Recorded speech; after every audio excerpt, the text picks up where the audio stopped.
Good morning, everyone. Thanks for joining us. We'll get started in about a minute or two. We'll allow people to arrive. Let us know in the chat what organization or agency you represent, your role, maybe one or two words of how you're showing up today.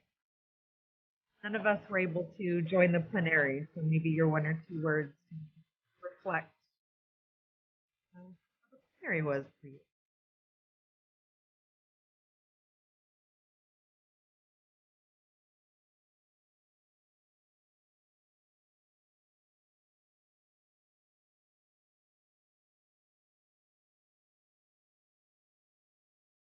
Good morning.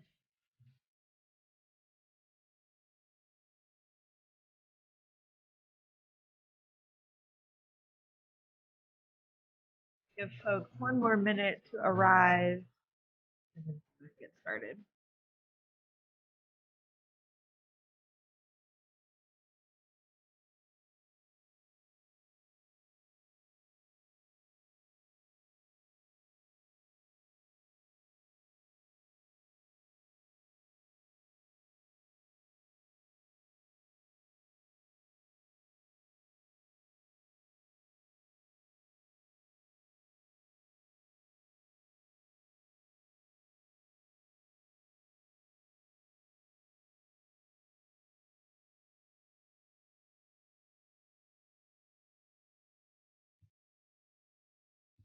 All right, that is a nice transition. We'll go ahead and get started. Aleah, I'll pass it to you.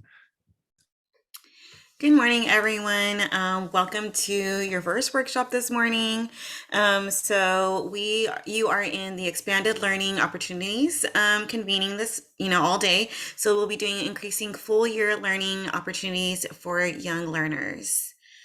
And that will be with the Oxnard School District. So we have Ginger and Noemi who will be presenting with us today. Again, my name is Rosario Espinosa-Mead, and we have Aleah Rosario. We are helping host this space with Partnership for Children and Youth. And then, like I said, Ginger and Noemi from Oxnard School District will be our presenters.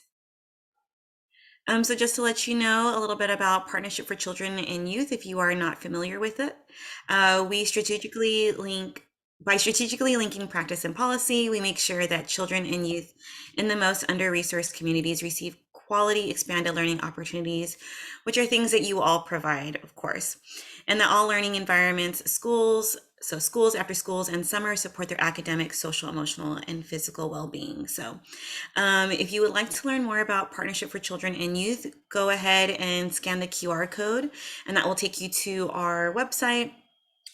We also do summer resources and summer planning. So that's a resource that you can find on there. Today, our goals and agenda, we are going, there you go.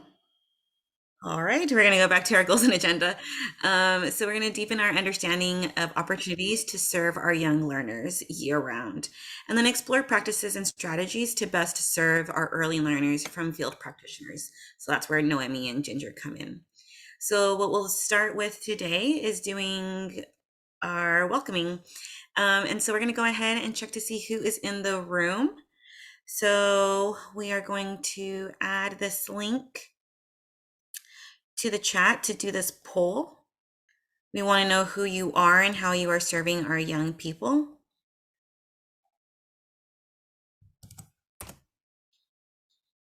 So who is in the room? Go ahead and click that link.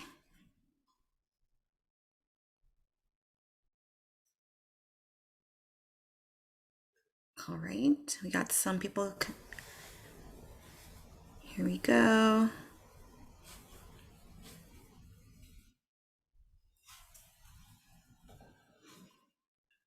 All right. Awesome. For those of us that are just coming in, here is the poll that we are taking right now, just to do a temperature check of who's in the room. We have it district and LEA staff and admin. We have CBO partners. We have a lot of others. So if you are in the other spectrum, feel free to let us know where you're coming, how you serve early learners in the chat.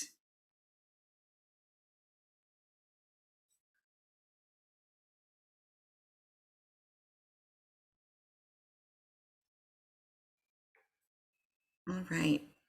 And then now you can go back to that same link and do this poll. We want to see, how do you serve early learners now, so that you are doing it right now. So are you currently serving PK, TK, or kindergarten? Plan to this summer, or plan until the fall?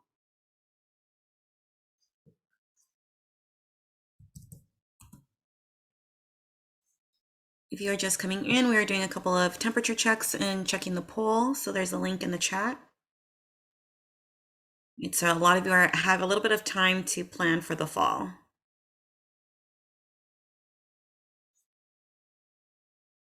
Great. So we have plenty of people that are already serving PK. We can pull from that expertise when we have group discussion later.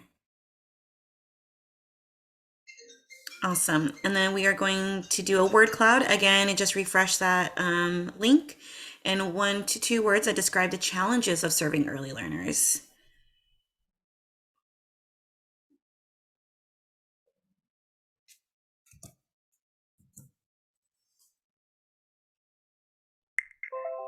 Staffing,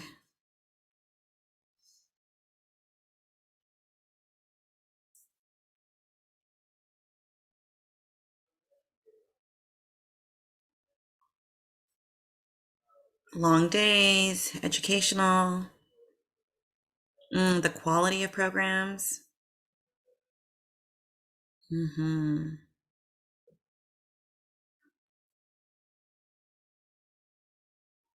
Yes. Stamina, ooh, knowledge, the space. Loving this. And it's okay if you already see words up here. It'll help highlight what's important. The bigger words will be like the things that are standing out to us.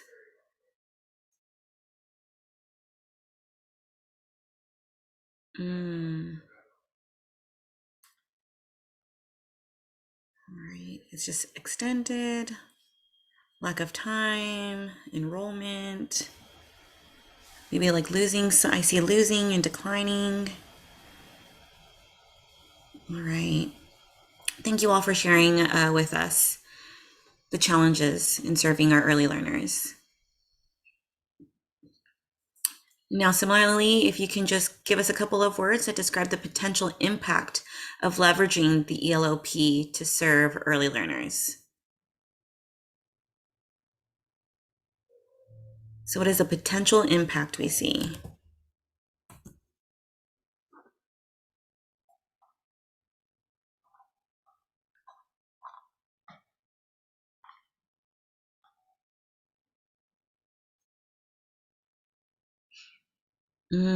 Get early readers, school readiness, being prepared, proficient, supporting families,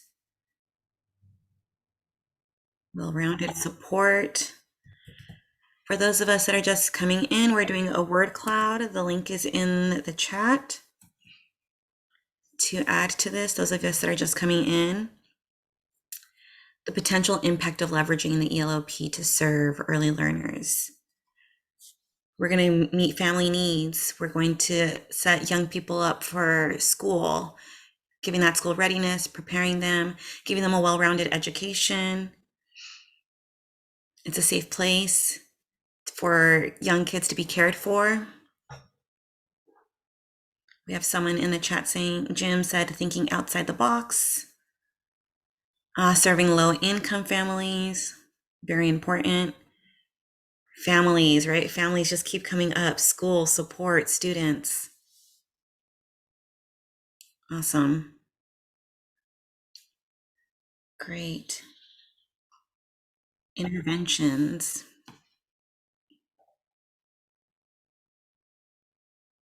All right. Thank you so much for engaging in our word clouds and our polls.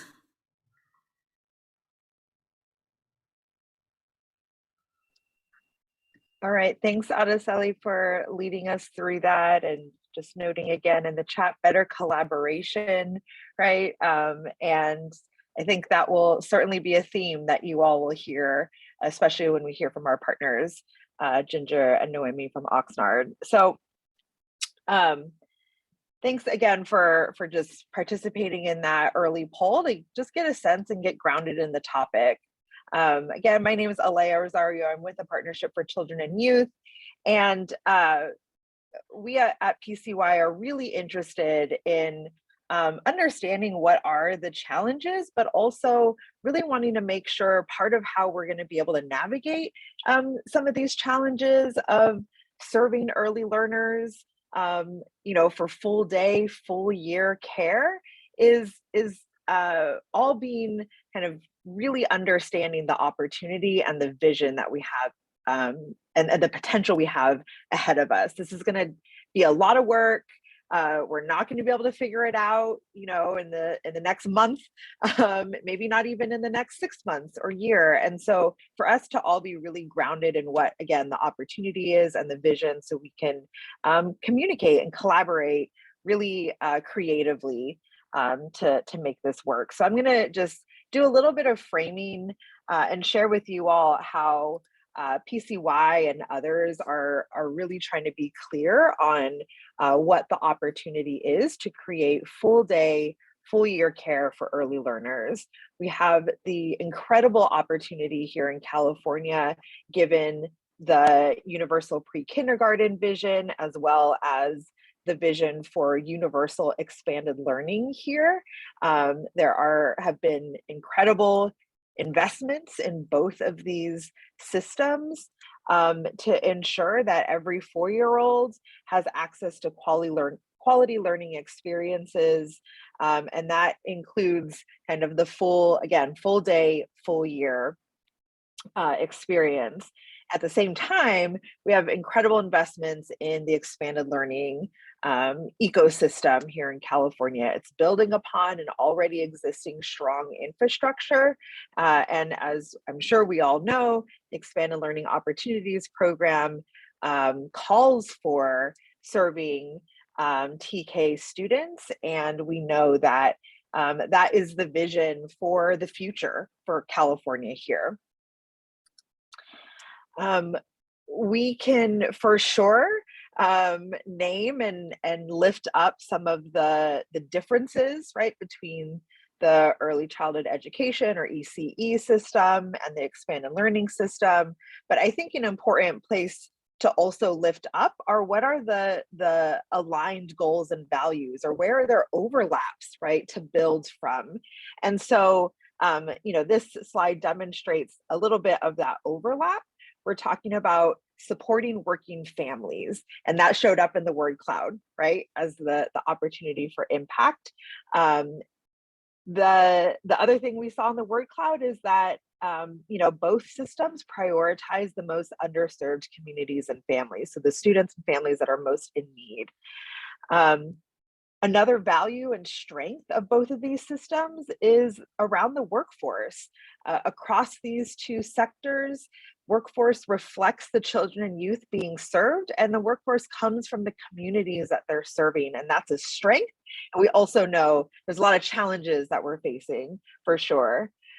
Both systems are deeply rooted in child and youth development research and practice, again, which is something we can build on when we're talking about what kinds of professional development and what kinds of learning needs to happen for our workforces to serve children and youth.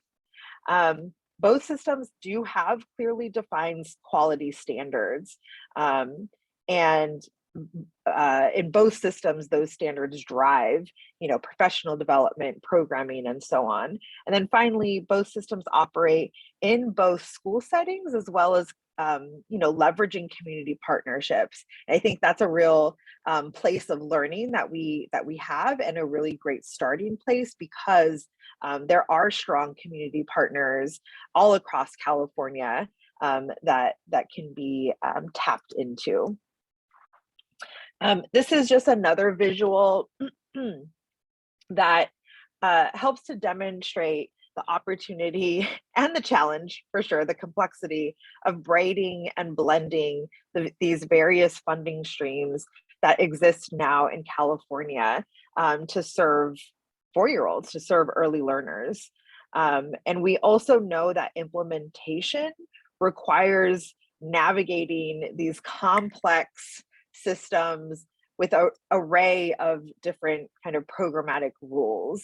And that's where collaboration needs to happen, there needs to be partnership to be able to figure out the ways to navigate and work within these different programs.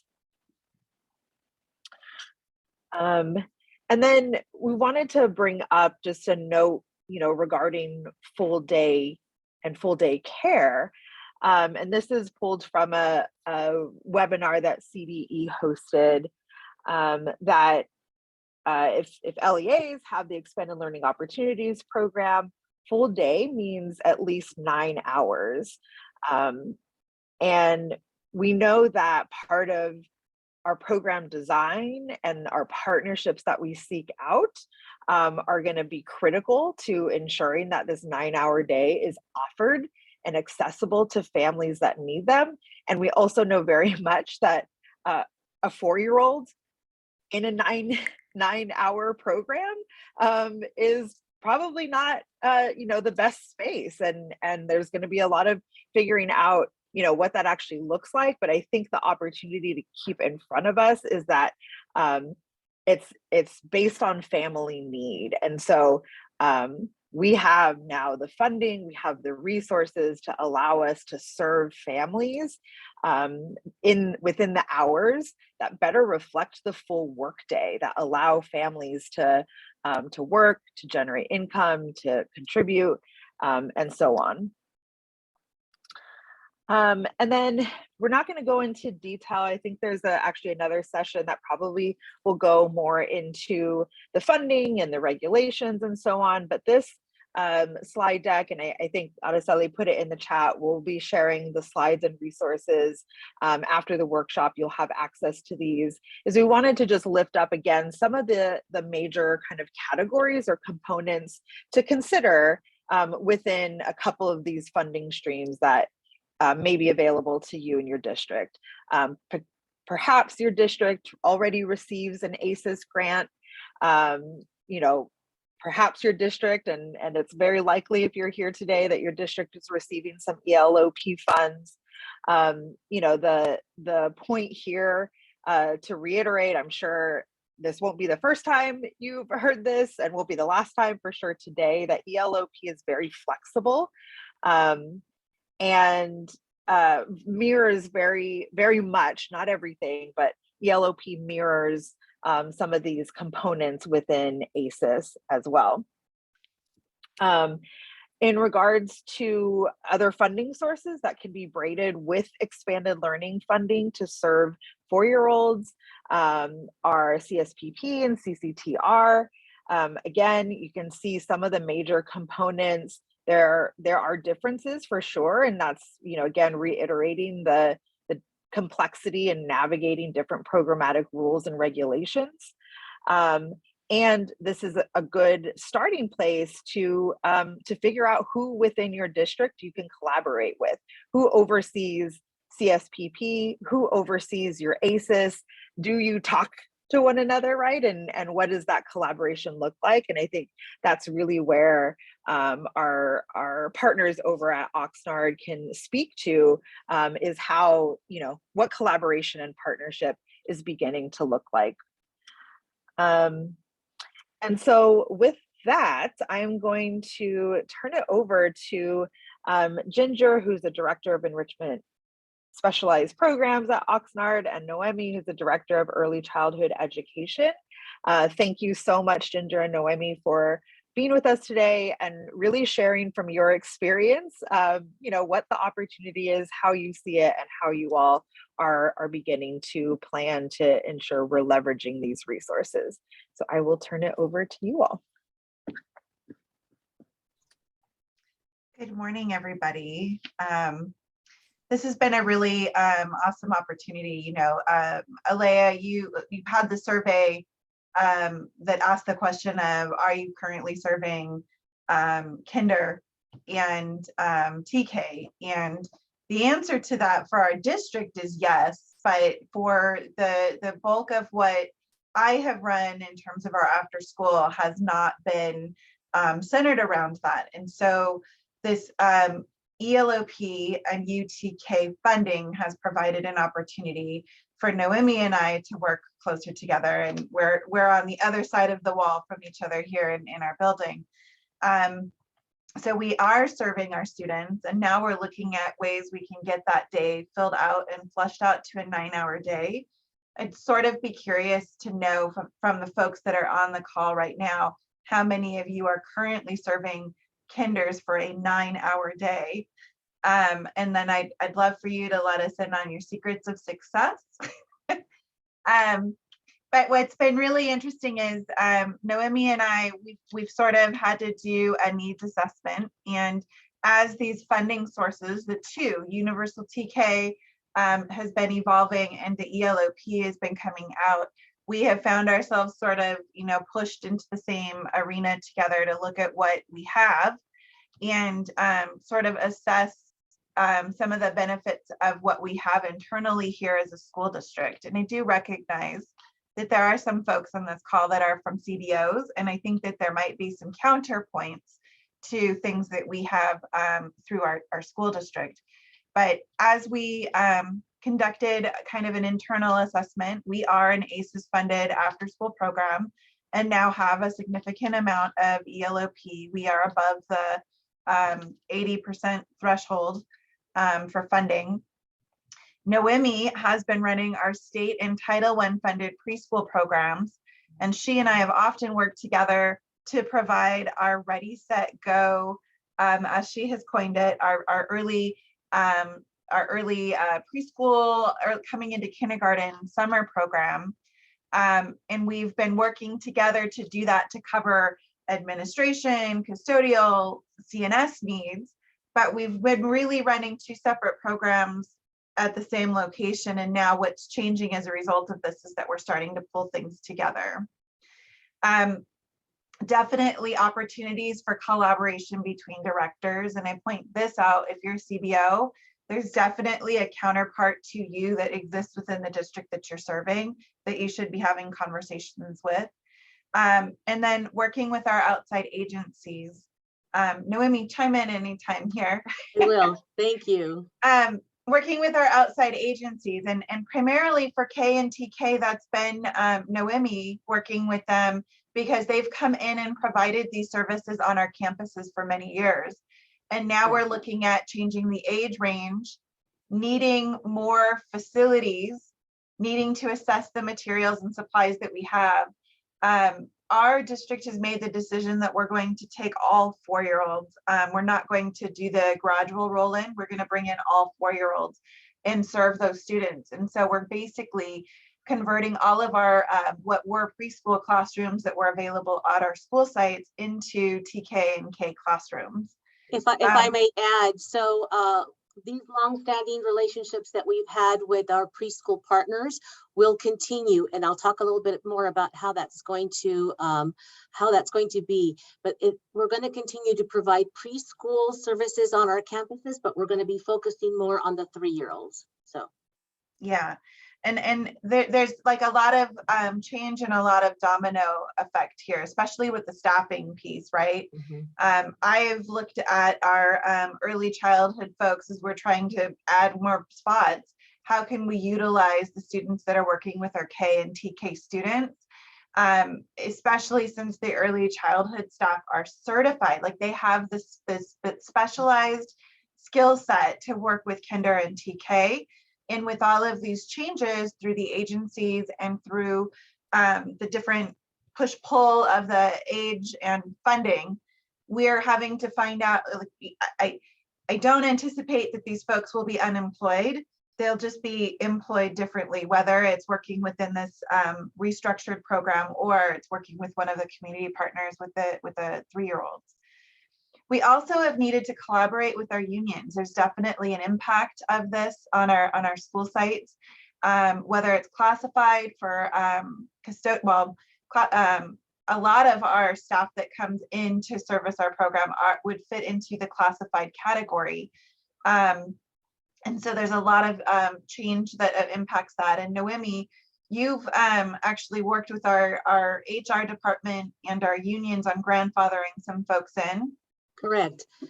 So because our school district is serving all 4-year-olds, and like many other school districts, this is going to be the very first time that our transitional kindergarten classroom serves very, very, very young children.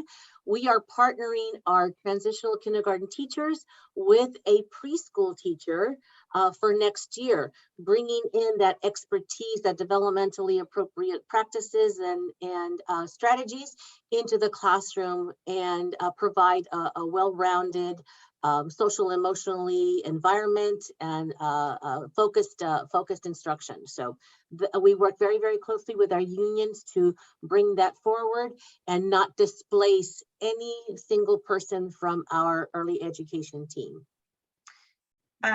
Additionally on that, we have a kindergarten para that has been in the classrooms providing support this year, and that para has typically been a part-time position, and we converted 38 of those positions to be 8-hour benefited employees, where they are able to work with the students in the K and TK classrooms during the day, but their schedule is an 8-hour day, and so they're with us until about 4:30, 5 o'clock, which then would allow us to have that staff that's also para qualified, that meets all of the expectations for ELO-P.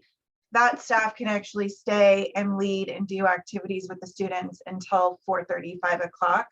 And so that's provided staff that has a relationship already built with the students. It's provided a full-time job for the staff member with benefits so that they're more likely to hang around. And it's building in these kids, when they come over, they're not moving around with somebody that's unfamiliar or moving into a different environment. So it's really setting up a lot of things for success. I see a question: how did you pay for the increase in hours? Did you use UPK? So my budgets, and I'm going to ask Noemi to maybe chime in, my budgets have been ACES and ELO-P. And I think that conversion, at the time we did it, it might have been paid with ESSER, unless you covered it, Noemi, with preschool. No, it's ESSER and Title I. Yeah. ESSER and Title I. And what Ginger described is really our focus and our desire to really create a very streamlined transition for students, and allowing a nice handoff and a familiar face between the instructional school day and the extended day. So there's always somebody there familiar with the students. So that was really important for us, especially for those little ones. You know, I also think it's a wonderful opportunity, because in our expanded learning programs, parents sign their students out every day. So now someone who is with that child in the classroom, in the after school environment, has an opportunity to network and connect with the parent when they pick up their child every day. And I think that's a huge opportunity to really build resiliency in our students. Mm-hmm. We've had to look at materials and supplies, and I know it's been really interesting as we're adding additional classrooms and we're doing all of this. We need to make sure that our furniture is the age appropriate furniture for the increase in students coming in. We need to make sure that we have all of the right curriculum and activities that have been purchased, and this is beyond the instructional day, right? We already have the resources and we're connected with the school district for the instructional day. But now what does that look like in an after school environment?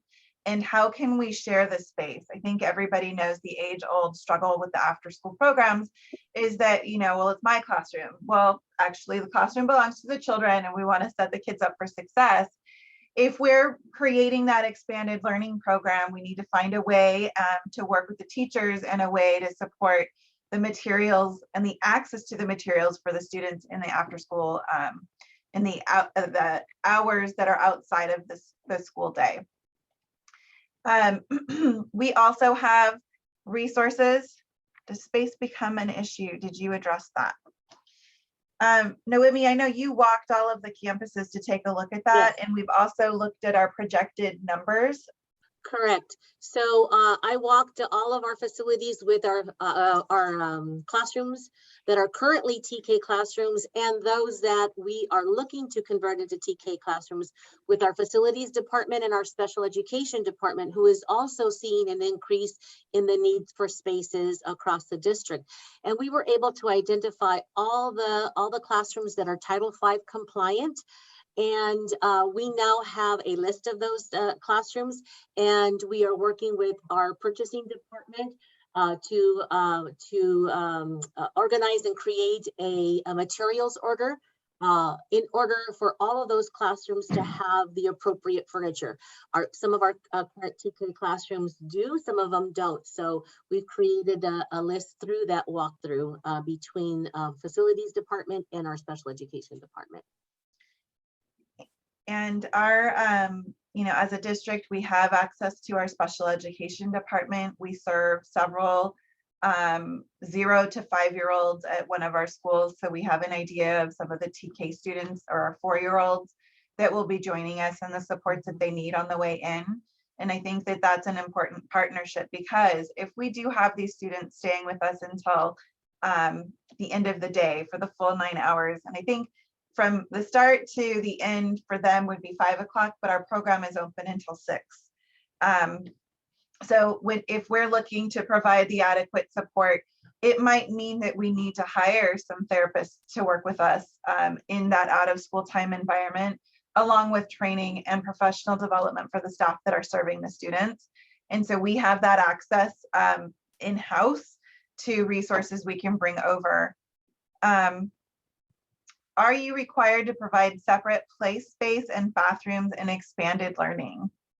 That is actually an excellent question. It's not one that I've had to encounter, but that's mostly because Noemi's assessed the facilities. Yes. So our transitional, the UPK legislation states that TK students should be in a Title V compliant classroom, which typically just overview includes a restroom in the classroom, and yes, a separate or a playground with appropriate size play structures and materials available for students, and that is the same requirement for our.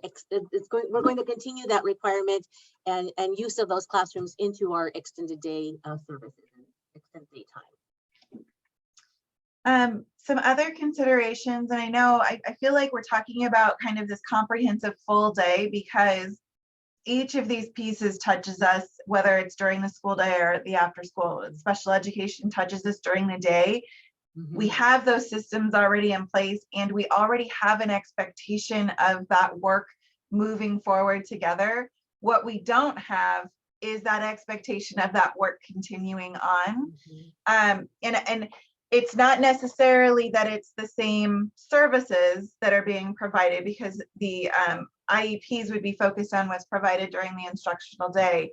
It's about the services that help a student be successful participating in that expanded learning environment. We are a one-to-one device district. We have a lot of technology that needs to be navigated and ordered or prepared. And so what does that look like? What do we have access to continuing to use with our students in the expanded environment? Are there apps? Are there activities that are aligned? Are there things that our teachers are using during the day that we can stretch over using the technology? Emergency procedures, and this just was added this morning because we had a couple of emergencies that popped up, but we're not used to thinking of our preschool or TK students being on campus all the way until the end of 6 p.m. We're not used to that thought process. So there needs to be some intentionality around what what does that look like if there's a lockdown that happens after hours? I mean, certainly they happen during the school day. You have counselors and resources during the school day to address and coach students if they're scared or afraid of something that's going on. But the reality is more often than not, you're more likely to have that lockdown come 5 p.m. than you are during the day, although they happen at any time. So what is that emergency procedure look like? How do you support the students through that? And kind of along those lines. Looks like we had materials and supplies facilities on here twice. Yes, can I go back to technology? All of our current preschool students and TK students, as Ginger said, have one-to-one devices. That we are a one-to-one device district. And just recently, with that increase, our district hired a technology person dedicated to preschool and TK. And so that will continue, not only to support the instructional day, but the needs in the extended day portion of our program for next year as well. I think, yes, some of the bullet points are repeated, but the last one.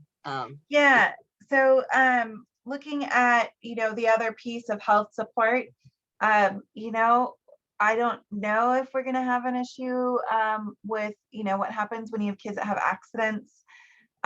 What training do you need to provide? Typically students that have come into the after school program for that 9-hour day are good to go, but there are some things that we might need to consider. Do we have students that are medically fragile?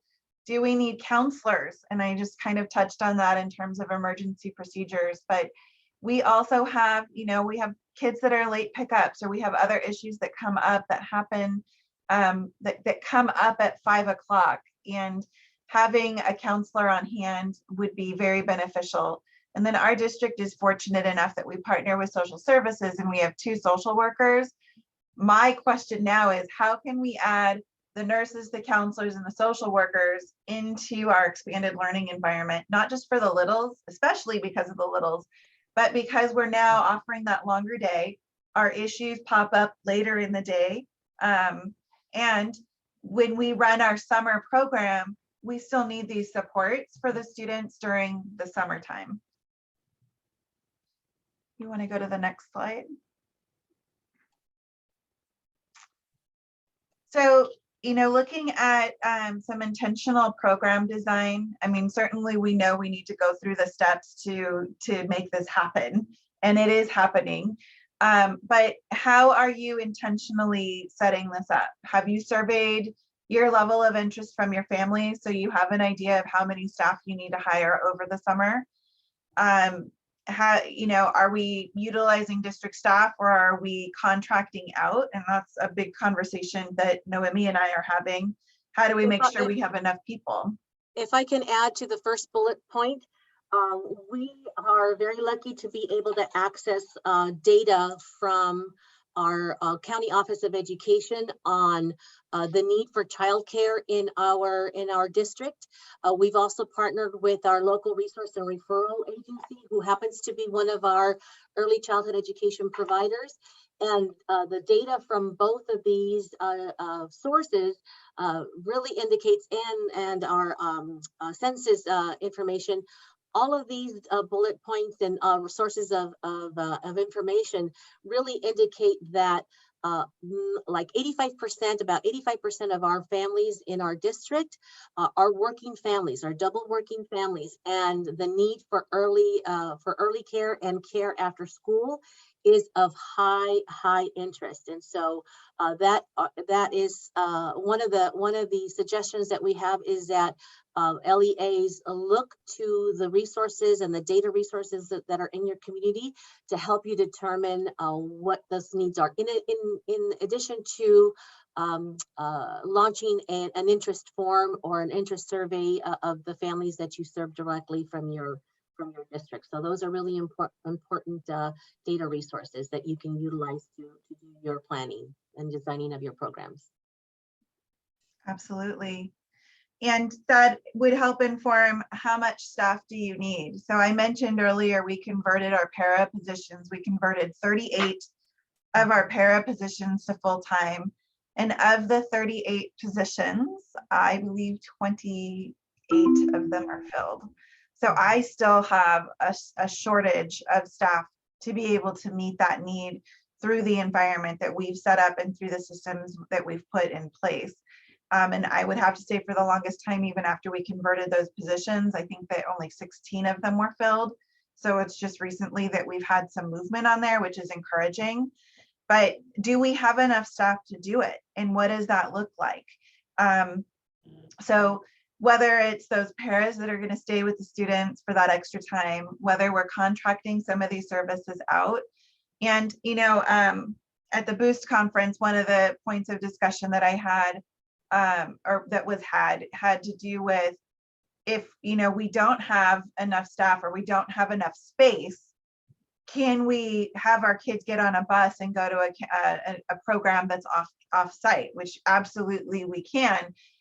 We just as a district have decided that we are we're housing everything on our campuses until we hit capacity, and then we'll evaluate the next step.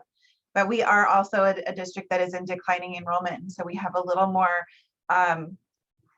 we have more facilities available to us on our school campuses. What kind of experience do you want to design for your children? You know, do you have the ability to be intentional around supporting or furthering or extending some of the learning opportunities that the students have from the morning into the after school environment? Are you able to collaborate with the teachers and the program staff that are working with the students to provide extra time for students to explore concepts or build or revisit some skills that we know students are having a hard time mastering, and finding a way to do it that's not more school, because right. This 9 hours is incredibly taxing. Right, and that is the question for our really early learners, is that 9-hour day is a very, very long day. What do we want to provide for them in those extended day hours? The options are open, but are we really going to be able to engage and sustain engagement and interest of the young ones? So that, I think, is a really, really important question that we need to ask ourselves, is what type of experience we want our students to have. There's a question in the chat. I just rolled back on ACES partnerships. Do you utilize the same partner to also meet the 9-hour requirement for UPK and ELO-P with young students? In the past, we've had TK students enrolled in our after school program partner, but we've never had any of our CSTP students. I think for us, it's going to be a matter of staff. Where can we find the staff, and how can we collaborate to make that the most beneficial? So our community partner is the city of Oxnard to provide our ACES program. They have served kindergarteners in the past. Our partner has told us we don't specialize in kindergarteners, so whatever support or help or training that you can share with us, we're open to. But the reality is our ACES program has struggled to be fully staffed all year long. So that is why we're looking at some of these other options. Also, if I'm going to be short staffed, I don't want to be short with my kindergartners. I don't want to have a revolving door of substitutes or other adult. I want to create the most consistent environment possible, which is why we're looking to create that consistency with the paras that come over, or with partnering with our early childhood agencies in order to provide that day for them. We did run over our spring break, we ran a 9-hour day to see how things went. And overwhelmingly, we had kids that were there because mom and dad work. Our kids were there. Our program ended at 5:30, but our kids weren't picked up until 6. So the reality of that is that we're going to have kids, and we had kindergarteners in that mix, and just trying to find a way to make things work became really important. I've been working with Noemi on, I think it's the next slide.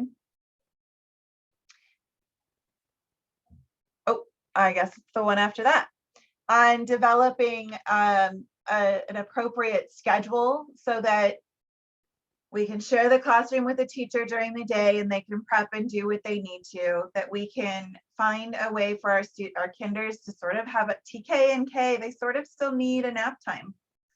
And so how do we build that in? What does the structure of the day look like? And so this is sort of the draft schedule of what we've come up with.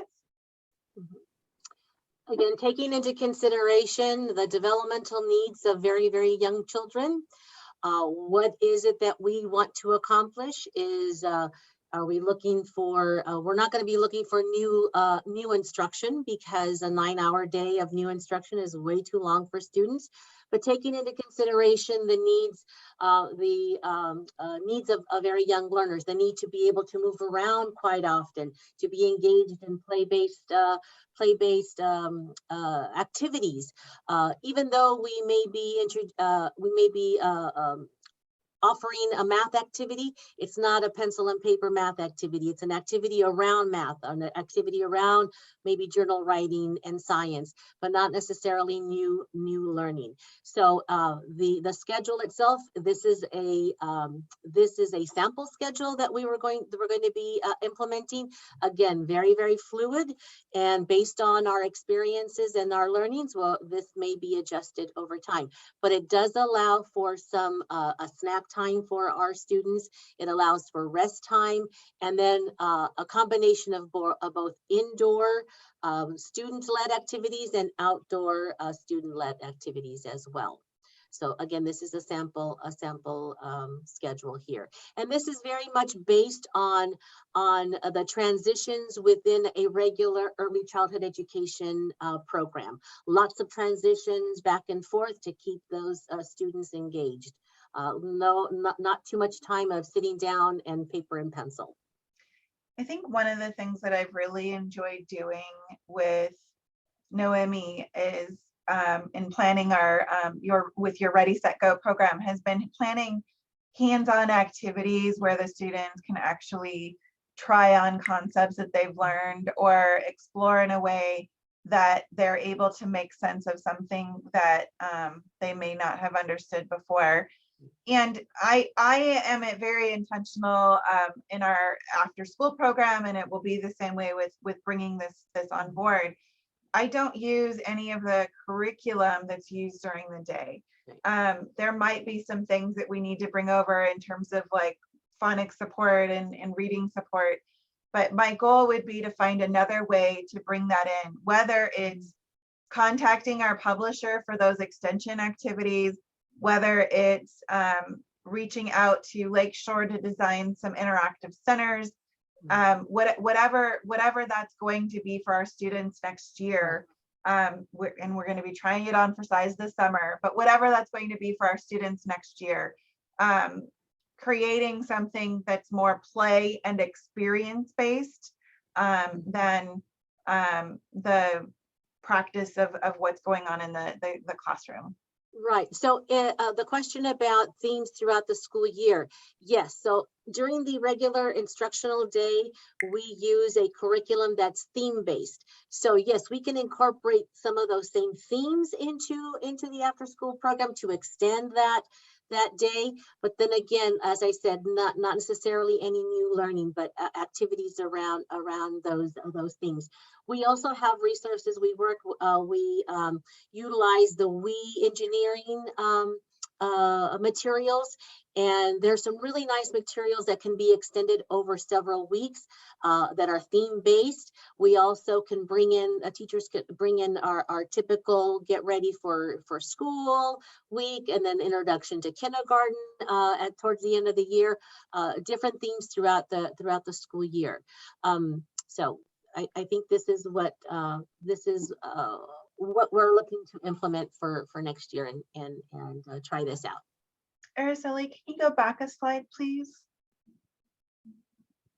Someone just put in, I find incorporating movement into organized sports.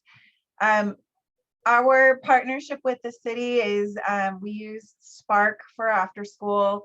We our lessons are, I mean, we don't have any issue getting our 30 minutes of physical activity outside.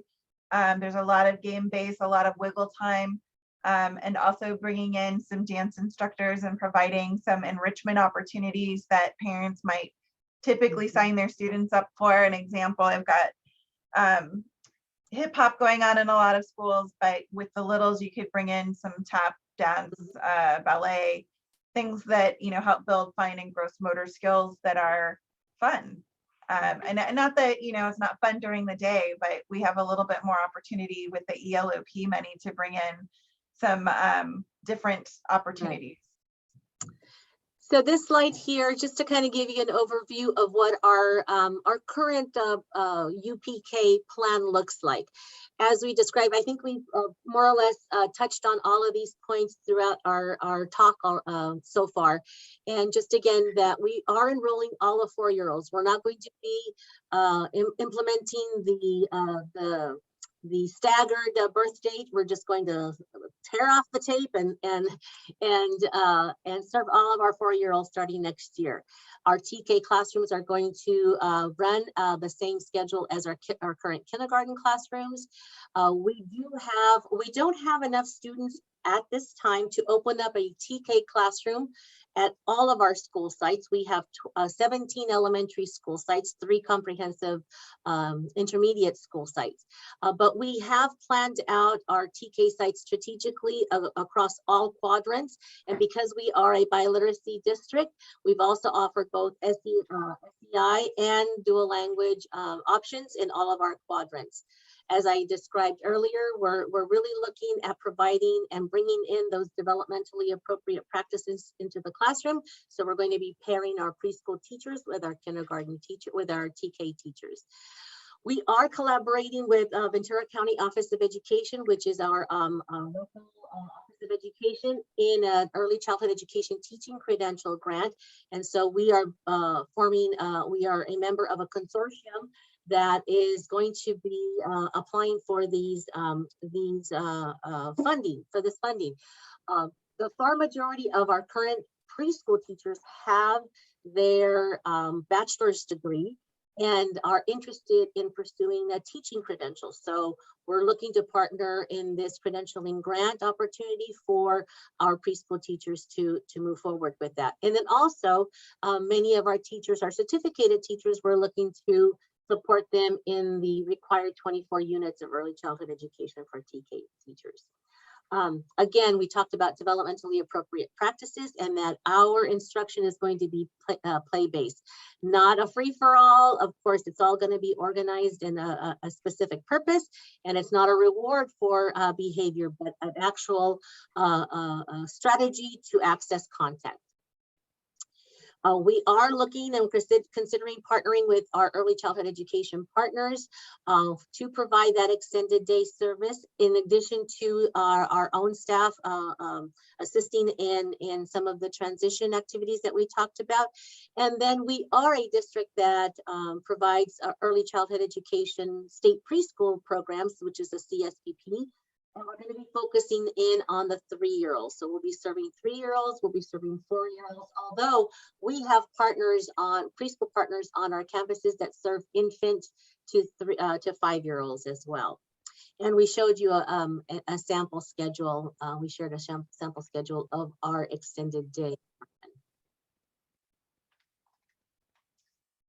So I think we've gone over this one and the next one. I think that we're ready to, if there's questions.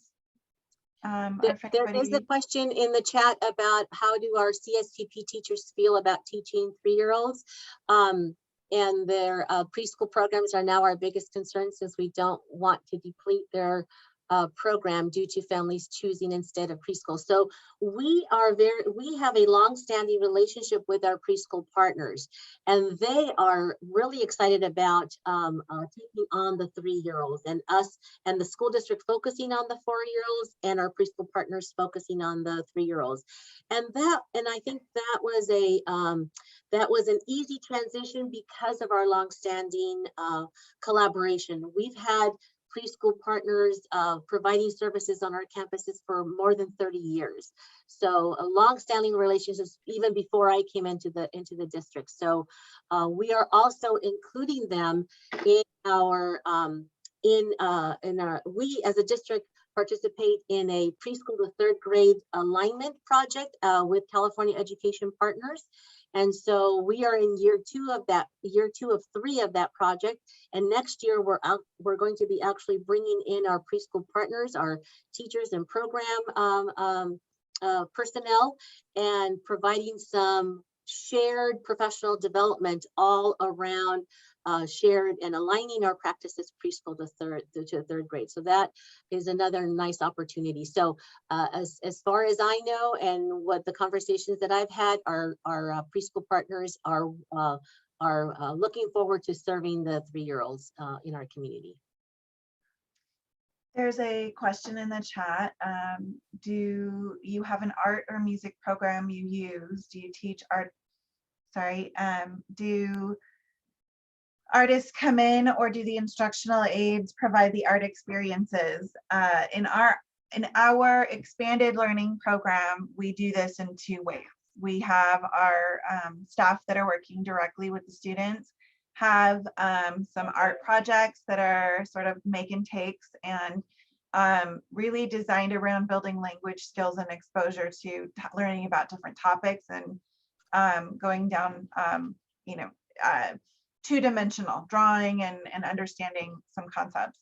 And then we also hire an art agency to come in and do some large scale make and takes with our students. So they're coming in and doing foldables and very tactile type things with the students, and that is our plan.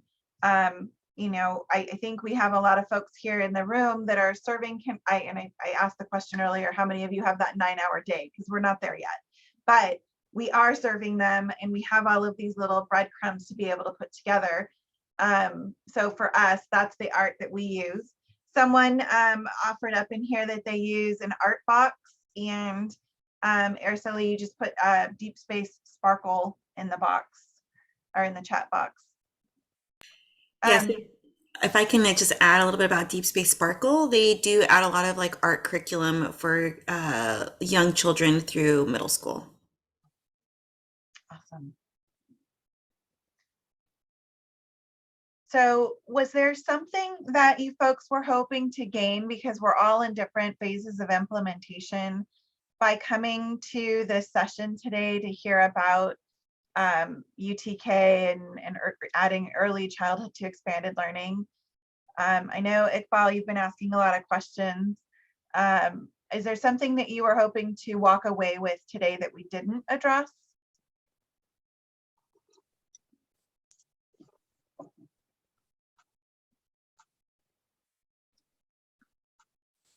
Hi, I'm one of the CDE staff, and I'm just trying to gain knowledge to be able to share with other grantees in my region 4. Thank you. Yeah, thanks, Iqbal. Yes, Glinda, go for it. Please. Thank you so much. And I appreciate greatly the fact that you're answering all my questions. I think one of knowing that we're all in the process of, ensuring that those opportunities for, the after school, the extended part for our youngest students are going to be meaningful. The one question, and I don't know if it's by the presenters or anyone in this panel, the challenge that we have is our preschool programs are part of our school district. So it's not like we have a partner that is servicing.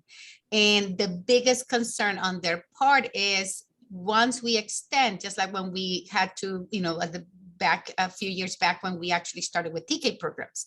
Now, when we go with the second wave, our programs are going to be so depleted in preschool, and so then we are trying to find a wonderful balance in which we want to make sure that parents still have ultimately it's their choice. We have to provide the opportunities for them, but how do we work so that we ensure that our preschool programs do not suffer the greatest hit? And I love the idea. That's actually what I want to propose at my district, is that we really focus on our preschool programs is up to age 3. And so we service the younger students, then 4 and up is what TK will be, but there is a little bit of hesitancy on the part of our preschool program. So I was wondering if anyone has any advice or thoughts or any other possibilities to ensure that we do not hurt one program over the other. Thank you, Glenda, for your question. That was one of the conversations that came up in our district is because CSTP is now asking us to focus in on 3-year-olds, we had to ask ourselves, is our staff able to provide services for 3-year-olds? Are our facilities geared towards serving 3-year-olds? Do we have diaper changing stations? Do we have the correct curriculum for really a 2-year-old that's going to be 3 years old within that school year? And the answer for us was that it was not. It was that we were not able to do that. We were not able to service the 3-year-olds in that manner.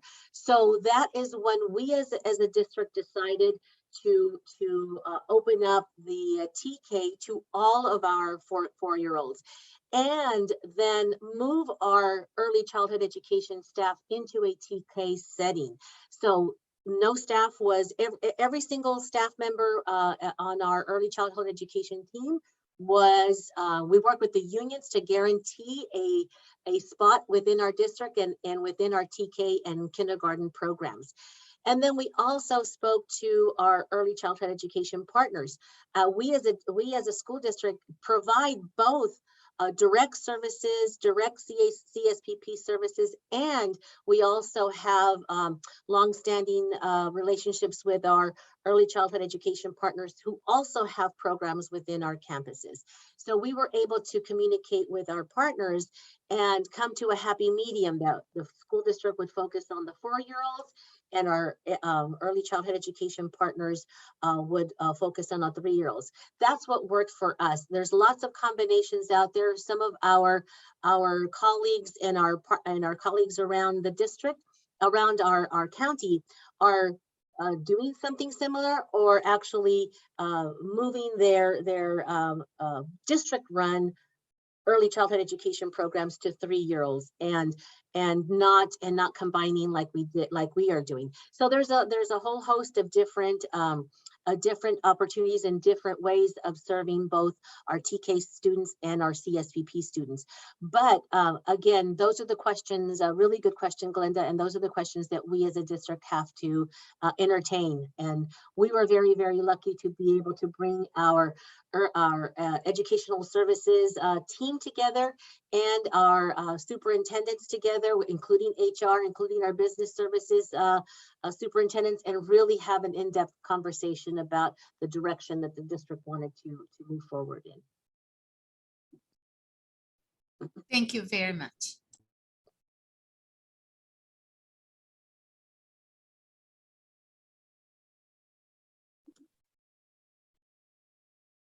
Yeah, thank you, Noemi and Ginger, and please feel free. We have more time, so if there are more questions, definitely use the chat box.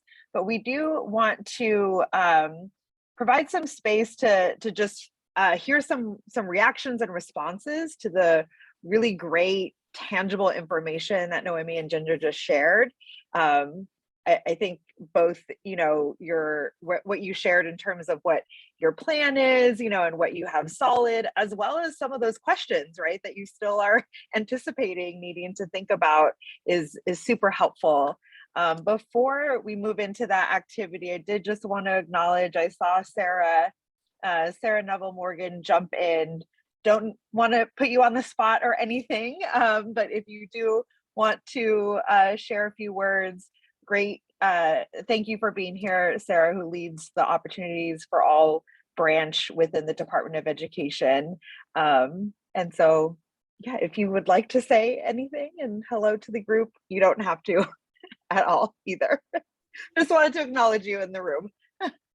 Thanks so much. I was enjoying the conversation. So because this crosses over several of the divisions in OFAB, it's always really good to hear what's happening and how people are going through those decisions. Really appreciate all of the things that you have to consider around 3-year-olds, 4-year-olds, where they are, how you address the full day. I actually took a picture of your schedule because after I gave my welcome this morning, I had to jump off to talk to Linda Darling Hammond, our state board president. And so I was sharing with her some of what was going on today. And she was asking about those littles and said, how are they fitting in nap time? Like really needing to think through as we look at expanded learning, how that really fits with younger kids. So I'm going to send her a picture of that schedule so she can see some of the things that our programs are considering. I did want to lift up something I heard. Can't remember. I was with a school district last week at a kindergarten transition summit and looking at opportunities to take your state preschool program or even a private pre-K in your neighborhood and use ELO-P funds to support TK students in the afternoon there. Like, have any of you considered that? If the typical expanded learning partner is like, we're great with maybe first, but more like second, third, fourth, and thinking of those real littles in a different way, or how are you expanding what you do as expanded learning partners to really shift with that?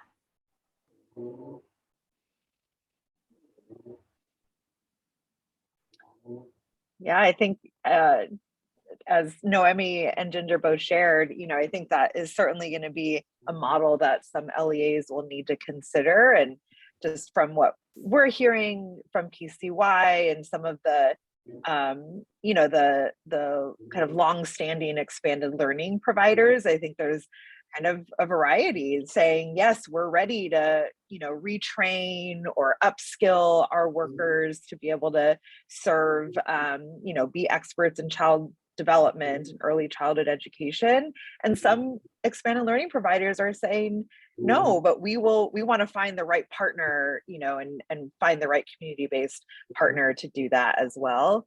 But I think that is a good question, as kind of Noemi posed, right? That your district should be considering in your planning team. Aleah, there was a question about transportation. About transportation, and at this time, we are looking for the after-school portion, the extended day portion of the day for transitional kindergarten and kindergartners. We're looking to bring in services into our campuses. So working with our early childhood education partners and our own staff to continue servicing our littles on their district, on their school campuses. So a busing is not an issue getting our students from the instructional day to their after school accommodations. So Noemi, it actually is an issue.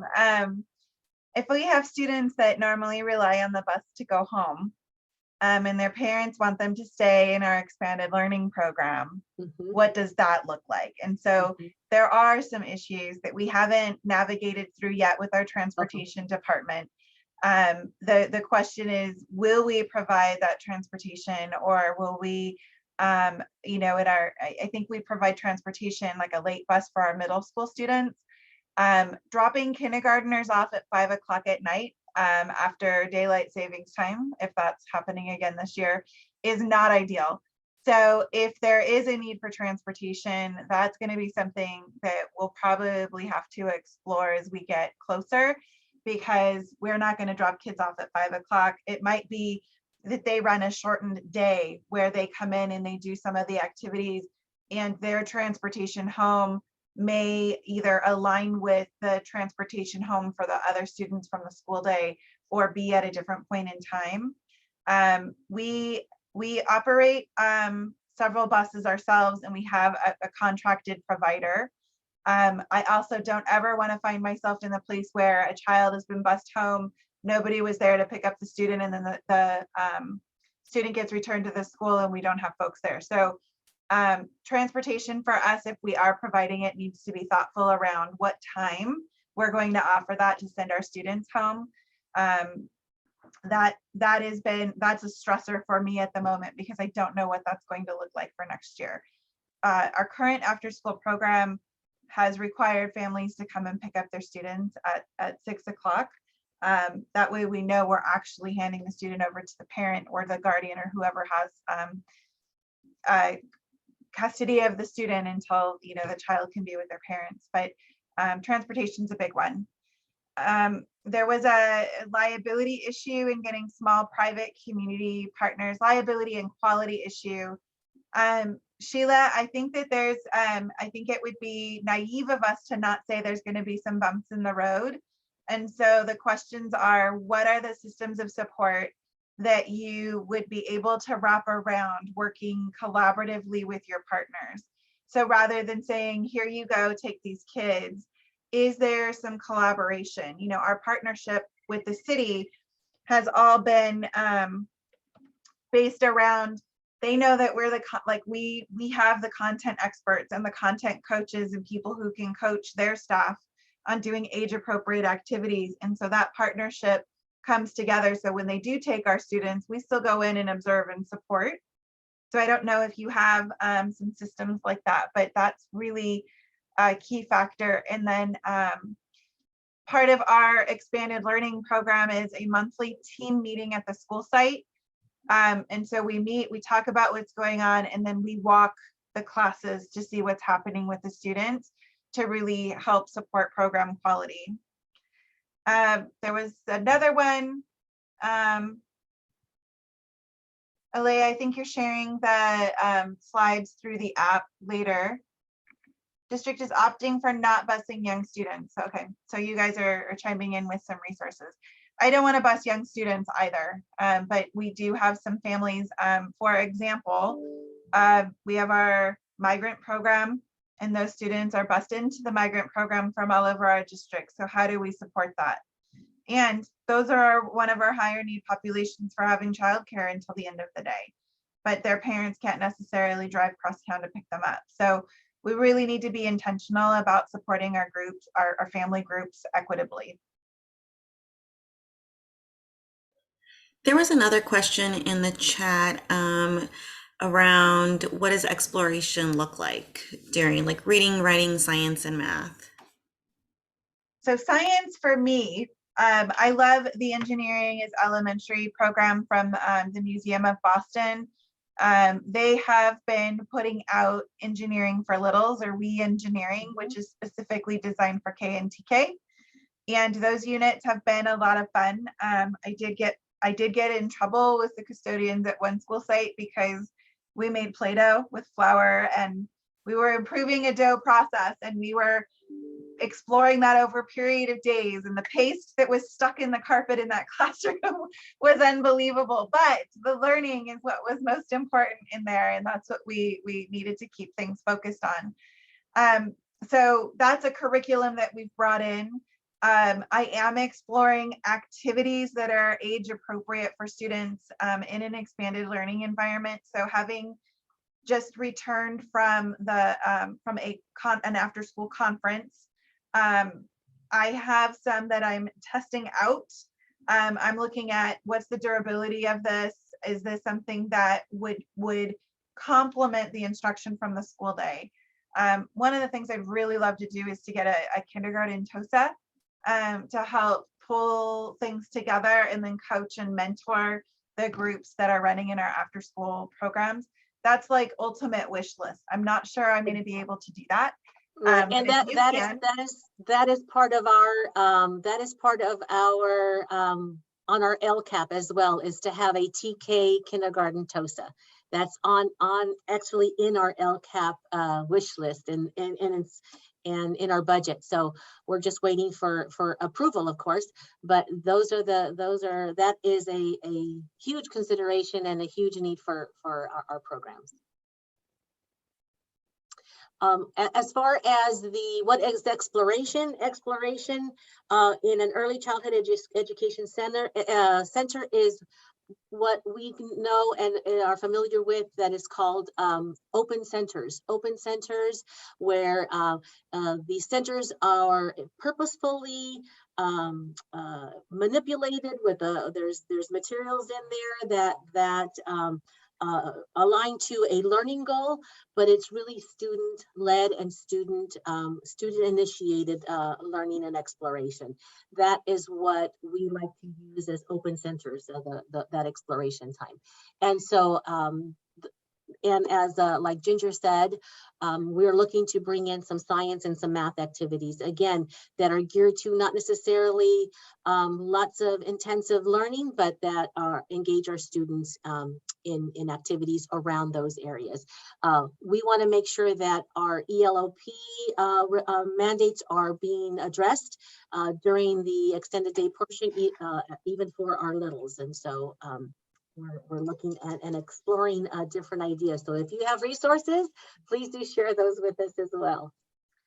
You know, I want to chime in on, do we do it ourselves or do we have a curriculum? If I can find a curriculum that matches the need, we definitely do. I'm very fortunate that, so Noemi's on this side of the office. Over here is our manager of mathematics. And I do a lot of work with our manager of mathematics on finding ways of building visual concepts and skills with our students. It blew my mind. Subitizing, you know, the idea of recognizing when I look at something, I understand that that's 3 or that's 5 without having to count each thing. That's a skill we want our kindergartners to master. And students aren't necessarily mastering that until about 3rd grade. And that's actually a concept that gets in the way of progressing forward in math learning. We can design all sorts of opportunities for kids to sabotage and to be able to play and experience math without it being paper on pencil on paper, crunching math and counting things. Let's touch and feel and build and estimate and put all of those things together and play. So I can use my math manager and have her come in and help support us with some game-based activities that really she pulls a lot from the California Math Framework, the idea of growth mindset, and bringing in, let the kids struggle to solve something so that they learn from what they struggle. So I think we have some resources in-house that will help us curriculum-wise, but you know, I know Noemi's been meeting with Lakeshore on equipment and things for the classroom, but they're also a resource that I can sit and meet with and go through, and not to say just any one vendor. Gopher for sports equipment, Lego. Talk to Lego. all of the resources that you have to say, hey, what do you have for K and TK? Oh, I spoke about we're in our 2nd year of 3 years of an alignment program, preschool to 3rd grade. That particular project is focusing on math. So we've been working with California Education Partners and UCLA in a series of shared learning experiences across all grades in the area of math, focusing on counting collections and subitizing. And you will be surprised how even our preschool students, how they perform in these activities. And subitizing to a preschool student, it comes naturally, believe it or not. And it is a skill that they can walk away with. So again, thinking outside of the box, bringing in all of those sometimes those really fun things and items that we don't necessarily offer during the regular school day. This is a really good opportunity to think big and dream big and bring in things that may not fit an educational curriculum or an educational standard day. So the board is clear and it's wide open for us to explore and bring in these experiences for our littles, not only for our littles, for all students across the grades. Aleah, thank you for the opportunity to share. I think we're up on time. I want to keep to the schedule. It was really great. We left it open to ensure that questions are fielded and more questions can come up. So thank you again, Noemi and Ginger. I'm going to ask you all in the next maybe 5 minutes to think for you both, maybe what is your biggest takeaway? Like what's your one piece of advice that you would kind of share with the group here? I'll ask you all to share that in about 5 minutes. Yeah, also just want to make sure that others are, you know, reflecting on what you heard. There's tons of great resources being shared in the chat, so we will capture those and make sure that those are documented and available to you all through the app as well. So I'm just going to share a couple of reflection questions. Really invite you, please share them in the chat. We want to know, you know, what you all are thinking, and you know, what you all still have questions about. So our first question: what stands out to you from what you heard? What's exciting to think about? As Noemi just said, it's a sort of wide open space to be creative, to try something new.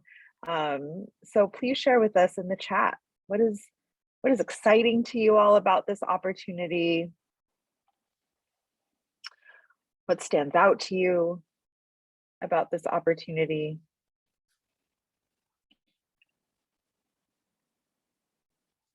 And we'll take one person if they want to come off mute, just one.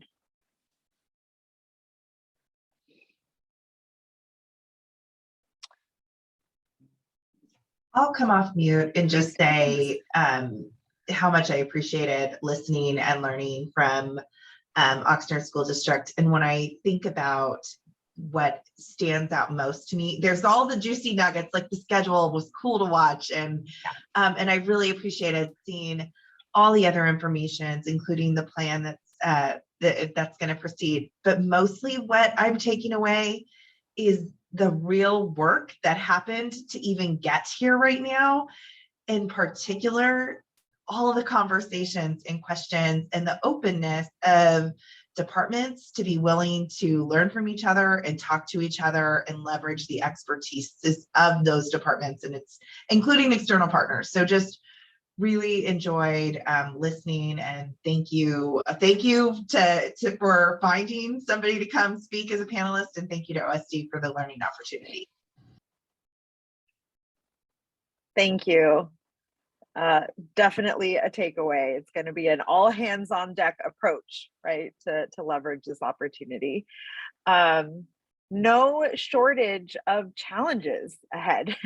And so what is maybe the challenge that stands out to you most as you look ahead? And again, share that in the chat. If someone wants to come off mute, what still seems like, you know, maybe the biggest or maybe the most urgent, right? Like your next kind of biggest challenge that you know you need to tackle. You see transportation, staffing for sure. Yep, kind of reflects that word cloud. Great. And I think Noemi and Ginger, you gave us some things to think about in terms of transportation, right, and staffing. Great. Okay. Well, our last kind of reflection, we are going to bring up the poll one more time. And Araceli, if you can share the link to the poll again. This is a word cloud. So again, using 1 to 2 words, it works best when we're building a word cloud. What is one next step you can take? There might be many. You might be trying to figure out, you know, of 20 next steps, but just share one next step that you can take moving forward to leverage this opportunity with ELO-P, with early learning, to provide care for children and their families, partnership, communication, maybe have a meeting, create a plan. Great. Tangible next steps. Love seeing a meeting. Leverage, plan. Love these ideas of collaboration or together, that's happening in partnership. Okay, there's gonna be lots of plans. I think there might be a deadline coming up or something. Great. Well, before we do our final wrap up, Noemi and Ginger and Sarah, if you have any kind of final takeaways, final words of advice to folks as they continue to plan and collaborate and partner around this opportunity.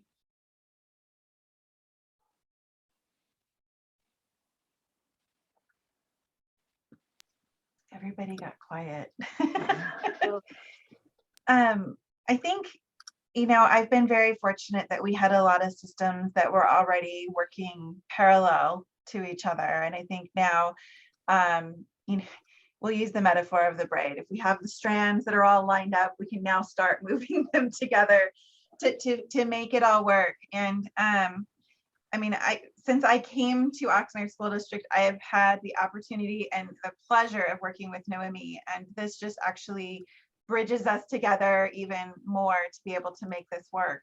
For me, at the heart of the success is everything focused on the children is going to drive really great results if we're focused on creating the best experience for our kids. And I know that that's what's in everybody's heart and intentions. And I know that you guys will all be successful as you start to move things forward. I would like to add, thank you, Ginger, for your kind words.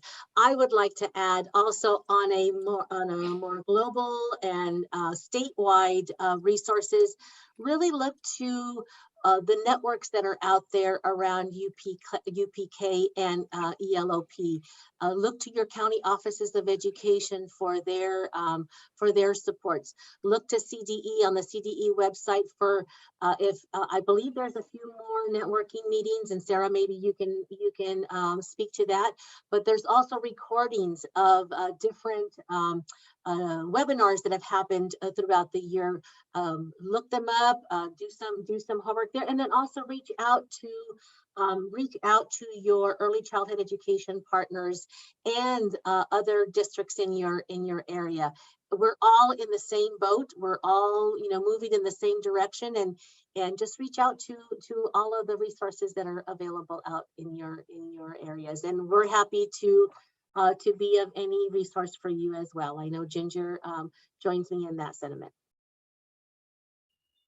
Thank you both, Noemi and Ginger, for sharing your takeaways, and thank you, Sarah, for adding to the chat.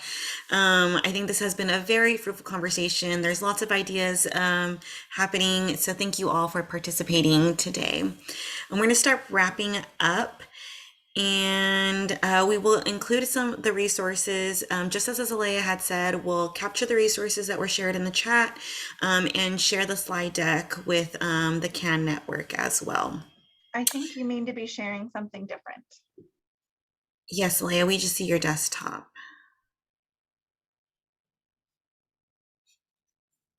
Try that again. There we go. Here are the resources that we will be adding to the CAN network.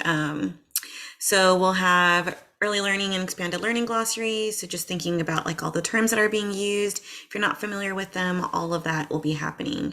Again, some of the things that we already plugged in the chat.